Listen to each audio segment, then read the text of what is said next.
রাখবো। হ্যাঁ এসো। তার ওই জাঙ্গিয়াপুর থেকে এমএলএ সাহেব লাইনে রয়েছে। যাও।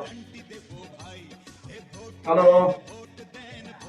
হ্যাঁ নমস্কার নমস্কার, কি ব্যাপার কি সবসময় মিডিয়া তোমাকে নিয়ে বলছে কেন? তা তোমাকে তো বললাম এই মিডিয়াগুলোকে, প্রতিটা মিডিয়াকে 30টা করে গাড়ি দিয়ে দাও।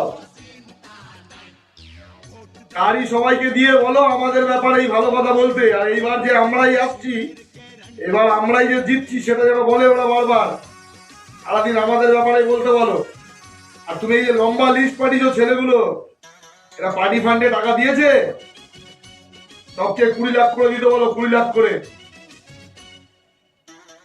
আর বারবার এই নাম্বারে ফোন করো না, কারণ মিডিয়া যেভাবে পেছনে লেগেছে না, তুমি হোয়াটসঅ্যাপে ফোন করো যেন কল রেকর্ড না করতে পারে ওরা। আমি হেড কমান্ডে কথা বলে নিয়েছি, এবার জিতলে তোমাকে আমি ওই শিক্ষা, তুমি 6 পাস তো? ঠিক আছে ঠিক আছে, তোমাকে শিক্ষামন্ত্রী করে দেবে। তুমি কিন্তু 1 কোটি জমা করো, এবার শিক্ষামন্ত্রী হচ্ছ, চিন্তা করো না। এবার আমরাই জিতছি, এটা একদম বলে রাখলাম। ঠিক আছে ঠিক আছে, এসো। আর কেউ এলে বাইরে বসতে বলে, এখন করতে বারণ করো। ঠিক আছে স্যার।